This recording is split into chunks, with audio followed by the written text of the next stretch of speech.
Hi, this is Judith Shaw, and welcome back to Black Cocoa Brown. Please remember to subscribe, like, and share.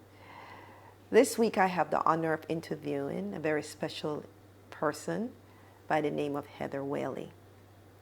Heather Whaley is a seasoned storyteller, a professional orator, musical storyteller, singer, songwriter, recording artist, and concert producer. She includes original, contemporary, folk, and blues music combined with traditional tales and personal stories that are both profound and humorous, and has toured festivals, schools, and concerts in Canada, California, Argentina, and South Carolina for both children and adults. I'm telling you, Heather is a fantastic storyteller. I interviewed Heather to give honor and celebration of the late Dr. B.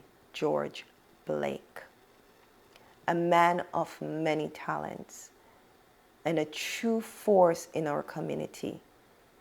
He was dedicated to helping others who were suffering with addiction and able to raise the spirit of anyone who heard his stories and who saw his other artistic endeavors.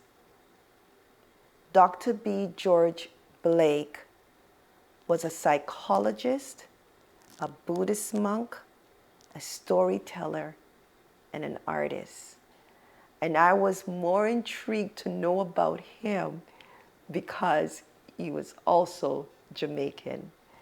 Please enjoy this interview as Heather shares her remembrances of Dr. B. George Blake.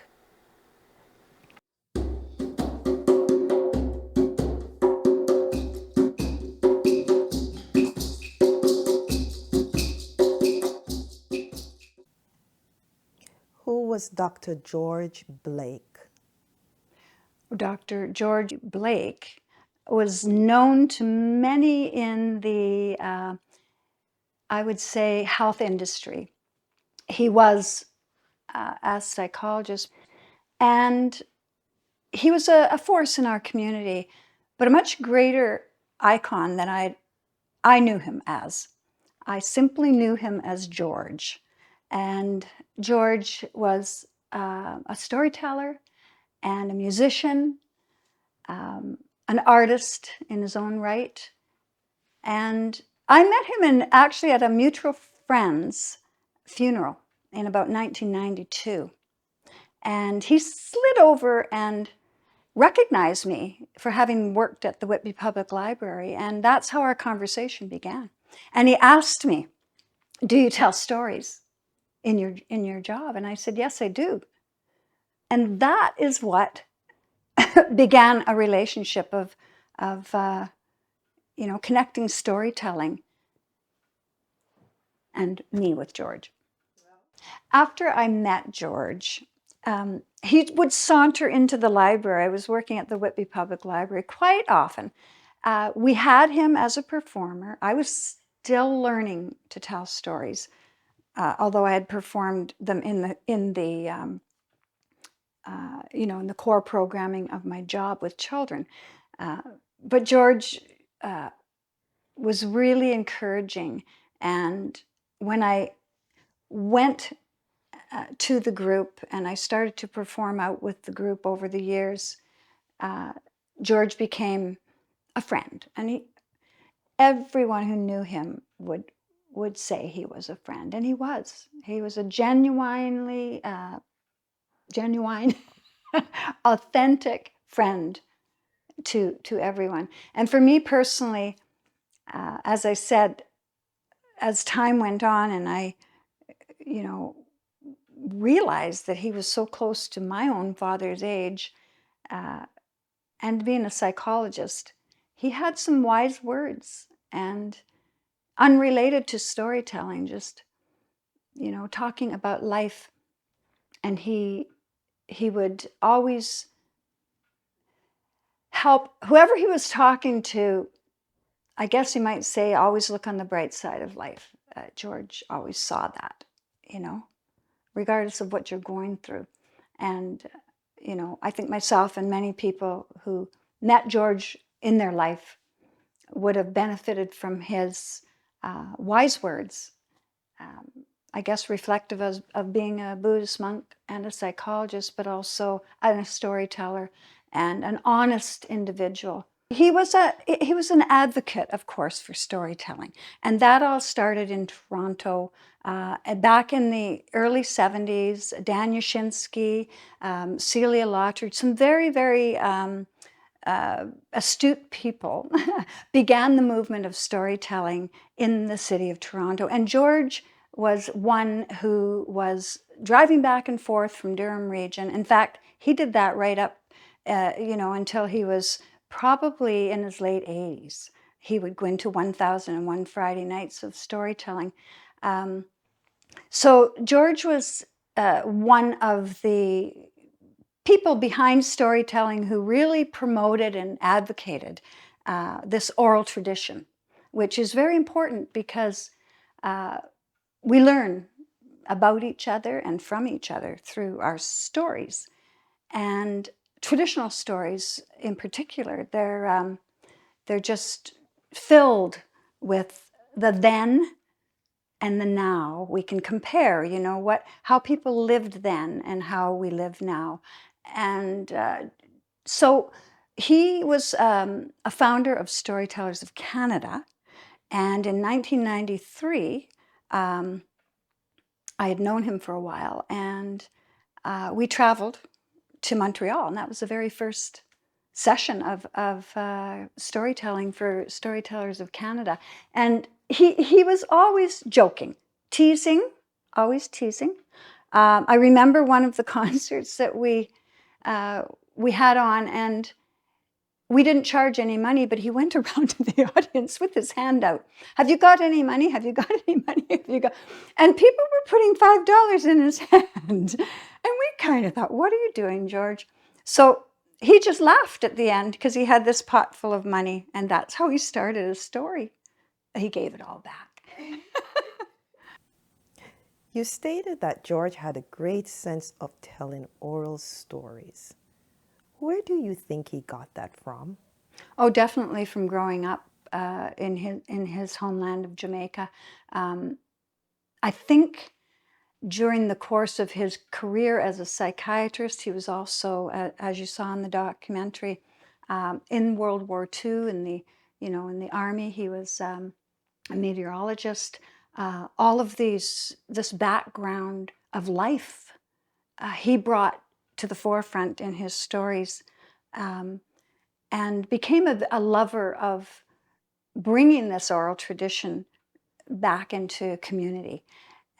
So he really concentrated on keeping those older stories alive, but he also brought in a lot of newness, a lot of interesting tidbits about his own life. And one of the things that actually just came to me recently, my father too was in World War II, and he too was in the Air Force. And the fact that, George would be 99 this year. My father would be 100. And I thought, I wonder if they met, because George trained in Scotland. My father was from Scotland. Unlikely, but that's, these are the kinds of stories that culminate and come about when you meet someone who's lived such a rich life, and George did. And he often told us about his home life and the stories, the storytelling in the evening and the neighbors telling stories. So I think that's where he got most of his, desire to continue telling the stories. Yeah. What are some of George's favorite stories that he loved telling? Well, I know for sure that Jakarta Tales, and I hope I say it right because he actually gave me a full lesson Jakarta tales. And these were based on Buddhism. And he told a lot of those tales. And one of the stories that he insisted when we started our project together, which you'll probably ask me about a little later, in archiving his voice, is a story called The Blossom Tree. And that is recorded on the archive CD, which I'll show you the CD here. So this is a CD that we put together after George passed away. And but he and I were collecting, whatever we could live, and unfortunately passed away. And that's when I was allowed permission to go into his home, and some of the tapes that he had, and little these old little discs, had them transcribed, and The Blossom Tree was on there. That's one of his favorite, I think. I know that George, as you mentioned before, knew how to play music, and he taught you how to play a special song about the Caribbean. Do you mind giving us a little taste? Okay, so I play guitar, but it's very simple. And I always, I'm a songwriter as well. But one afternoon, George and I were at his place, and he, of course, made his own djembe drums, and we'd just kind of hang out, and he'd play his drum, and I'd play my guitar. And then he said, I used to play a classic guitar, but I can't. My fingers are a little arthritic. And I said, oh. And he said, do you know a calypso beat? And I said, well, I've never tried it. So he said, you just take the one finger. And of course, George had these very long, beautiful fingers, and he swept it across, and I practiced all day, all night, Marianne, down by the seaside, sifting sand. All the little children love Marianne, down by the seaside, sifting sand. I just played that little bit, but that's what George taught me. And so I did write a song, my own song, When the Winter Comes. And that's a children's song. And it's a lot of fun. It's so simple. 3 chords. And he often played his drum just as an intro to many of the concerts that we put on in the community through Durham Storytellers and Storytelling Toronto, wherever we went. And he and I did a couple of shows on our own as well. So we always started off with a bit of music to draw the audience in. Yeah. Do you also mind sharing one of George's stories?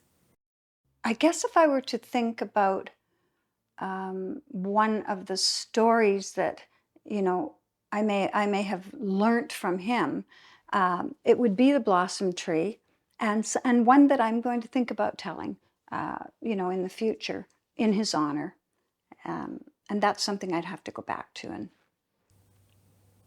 when and why did George decide to find the Durham Folklore Society? Yes, and that was the former name. Now it is simply the Durham Storytellers. The history goes back to 1990, and there were just a handful. If you look at the website for Durham Storytellers, a handful that began the storytelling group in our community. And of course, George was the initiator. And that, I think, was reflective of his time that he spent in Toronto with Storytelling Toronto, which I don't even think it was Storytelling Toronto then. I think it might have been 1001 Friday Nights, which is now separate from the actual, Storytelling Toronto school.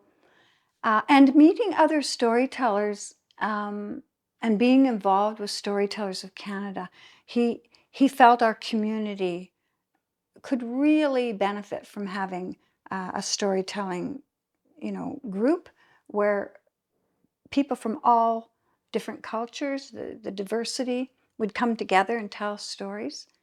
And I found most are librarians or teachers, but in the recent years, we've seen much more integration of stories, other than just traditional. There's personal and poetry, and music, of course, has always been a big part.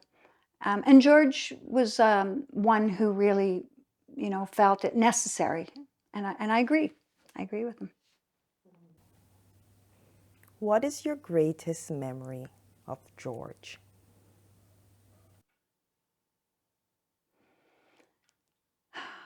Well, I guess if I have to think about that for a minute. It has to be more recent, I think, because over the years I was working, and I didn't see him often until, and he retired, by the way, when he really took up storytelling. He was a photographer, as you saw in the video. He started a photography group. He really got into the arts. And I was still working at the library when I met him.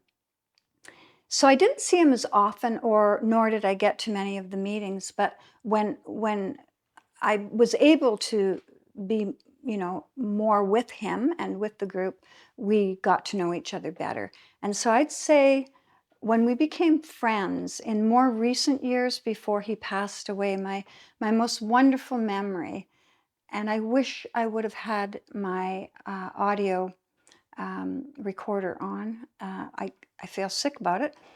We were in his living room, and he was talking about his childhood in Jamaica. And he was beginning, he was an elder. He was close, like 94 at the time. And he was laying on the ground, and he was stretched out, and he was just talking about his life. And I just remember, just feeling enveloped by all of this background about him. And he talked a lot about food, a lot about the food.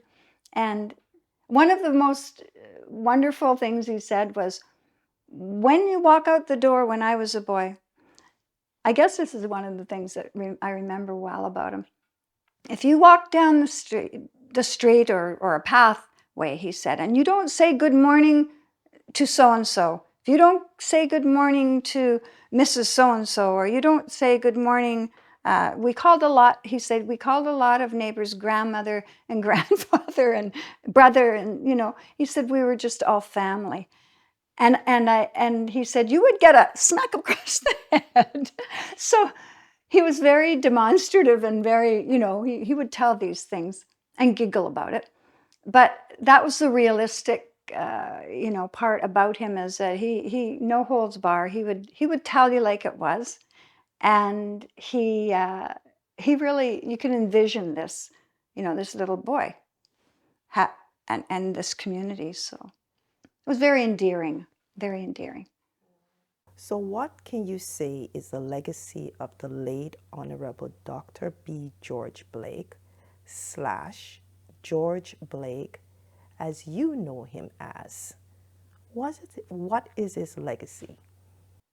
Well, I don't think I have to think what his legacy is, because it is all written down now. It's all documented, and his legacy, aside from storytelling, of course, is the work he did in his career as a psychologist, and he left a mark, in this community, as a force, and especially as a Black man. And he talked about that. This was very important to him, because when he came to Canada and he settled in the community, he said there weren't any others like him. And I said to him, did you feel you had to prove yourself? And he said, no, I already proved myself because I was invited. I was invited to come and do this work. And he was working on, how to treat alcoholism and drug use. And he was the one who brought the Pinewood Center to our community. We didn't have anything like that. And so that's a big legacy. His office that he used to work in has been renamed to the Dr. B. George Blake. It's their boardroom. And I was fortunate enough to go to that opening along with several people in the community, several dignitaries and friends from from the Durham Storytellers, those who began the Durham Storytellers with him. So that's that part of him.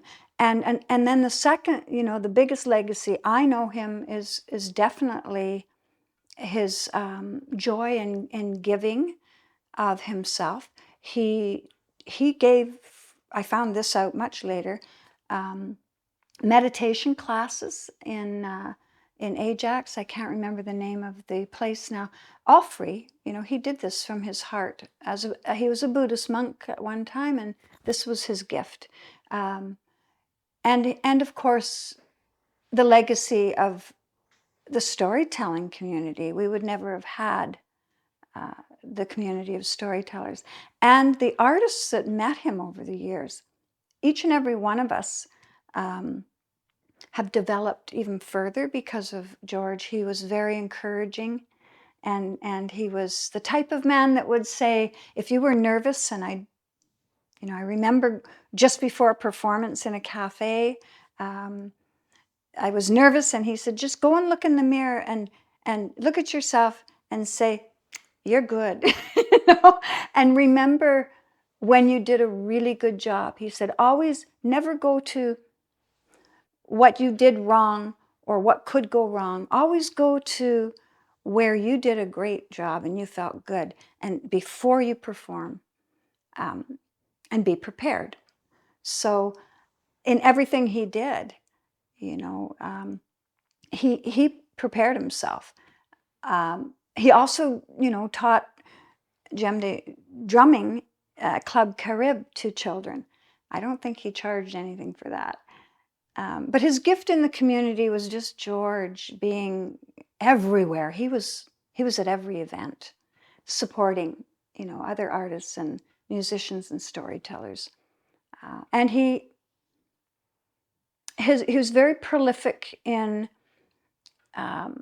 continuing to advocate for the stories over the years that are very important to remember. And Harriet Tubman was one of them. And again, I'm going to promote this, but it's not for sale. It's actually archived at the Oshawa Museum and also on Storytellers of Canada Radio, SCC, Radio CC. The collection is there, and you just have to click in and you can hear. But he did, a full stage show of Harriet Tubman and toured that. And I was fortunate enough to find that on one of these little guys and have it transcribed. And there was a lot of editing, lots and lots of editing. There were babies crying and everything, but it turned out beautifully.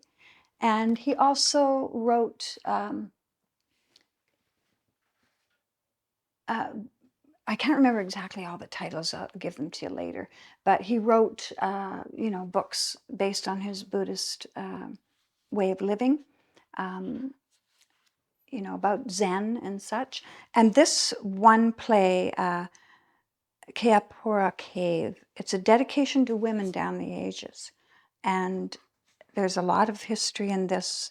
And I remember when George did his very last show of this, he wept. It was very, very dear to his heart to remember the past, go forward, but never forget. the journey that he says his people, Black culture, people have gone through. And so he was very good and very adamant at keeping this part of history alive and teaching us, teaching us. So he became a very dear, dear friend. And near the end, we communicated quite a bit. He was very excited about collecting, someone wanting to collect stories. And that actually culminated, I should have brought that up, because Storytellers of Canada has a program called Story Save. And myself and one of his friends and a colleague, Mickey Beck, who was one of the original members as well, we thought, wouldn't it be great if we could submit a proposal or a nomination to have George's storytelling archived. Well, actually, it wasn't archived at the time. It would have been live in a studio. And if you go on and look about Story Save, there's a lot of fundraising for an individual to go into a studio, and there's a team that works with the storyteller. But George was aging, and he was a little forgetful, and it was too much for him to think about going into a studio. So he was declined as a nominated person for Story Save, but I said to him, George, what if we do it together? And that's when myself and George and Mickey Beck helped out with some of the, choosing of material. And Stephen Frank did the design for George's CD, and he is the one who worked with me on all the shaping, of the CD and how it would be presented. So this is the cover that he did, which is awesome. There's the Harriet Tubman.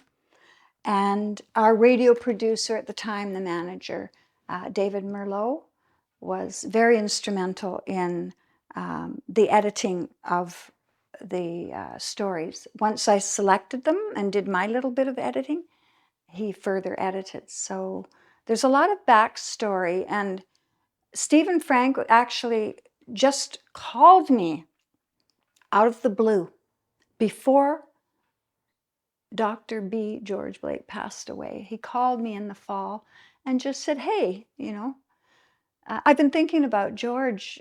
Is he still around? And I said, oh, yes. And I told him about our project. And he offered to jump on board. And he took George out for a very last time for an arts celebration. And then we lost George in January. So it just, communication tumbled through the community about him.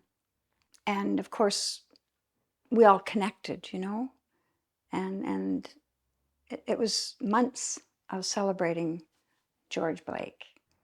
A gallery of stories was actually at the Robert McLaughlin Gallery. And For the Love of George was at the Club Carib in Oshawa. And that was a partnership with Club Carib and with Durham Storytellers. And that was a fabulous event. People came in from Toronto who knew George in the storytelling community and beyond. And I believe we had close to 100 people attend. And his former theater group, Callaloo, there were still members that came on board and sang and danced. It was marvelous. And we had a feature teller in Diane Chandler, a longtime member of Durham Storytellers. Our group members went up on stage and did a segment together. And we had George's dear friend Rita Cox, who is also an elder in the African Canadian community. So it was a tremendously powerful event, and we really did celebrate a wonderful man and learned a lot about him. And he was also featured for Art in the Hall at the City Hall. Then I met, another very influential person who worked with him, Dr. Leroy Clark, who was advocating at City Hall to have the Pinewood Center named after George Blake, Dr. B. George Blake, and it ultimately became the boardroom. So I could go on and on. It was just one, succession after another of celebrations of him.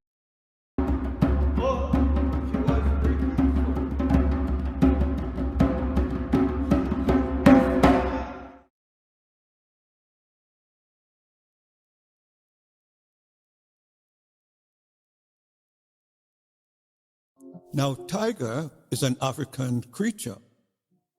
And so Anansi was always playing tricks on Tiger. So one day, Tiger was in the forest looking for Anansi and asking the animals, have you seen Anansi? No. Another, have you seen? No, no. But Tiger kept looking for Anansi. And then, as he walked about, he saw Anansi sitting on a high rock, looking down into a pool. So he crept up behind Anansi and he said, Anansi, I've got you now. Anansi turned to him and said, Tiger, don't be so loud. Of course you've got me. I'm not running away from you. But come over here. I want to show you something. So Tiger, because he was so confident that he had Anansi where he got him, went up beside him and said, well, what is it? Anansi said, Tiger, look into that pool and tell me what you see. So Tiger looked, and he looked down. Wow, he said, that looks like a golden ball. He said, yeah. And Anansi was looking up at the sun. He said, yeah. And I'm sitting here trying to think, how can I get that golden ball? And then Tiger looked at Anansi, you, a miserable creature like you, expect that you can dive into this pool and bring up that gold? He said, yes, Tiger. Tiger said, look, don't be foolish. I'm a great diver. I can go down there and I can bring up that gold. And Nancy said, but Tiger, if you bring up that golden ball, you won't share it with me. He said, you're jolly right, I won't, after all the tricks you pulled on me. And Nancy said, okay, Tiger, you've got me where you want me. Do whatever you want to do. Well now, Tiger took a deep breath and he jumped from that rock and he went into this pool. Meanwhile, Anansi was looking up at the sun above, and Tiger came up, shook himself.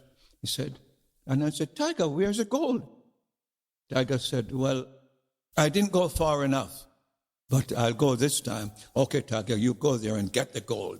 So Tiger took another deep breath, and he dove, went down, and he went down, he went down. Tiger never came back up. Tiger went so far deep in that pool that he came out on the other side of the world in India. And that is why today there isn't a single tiger in Jamaica. They're all in India. Step on a pin, the pin will bend. And that's the way my story ends.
Please remember to subscribe.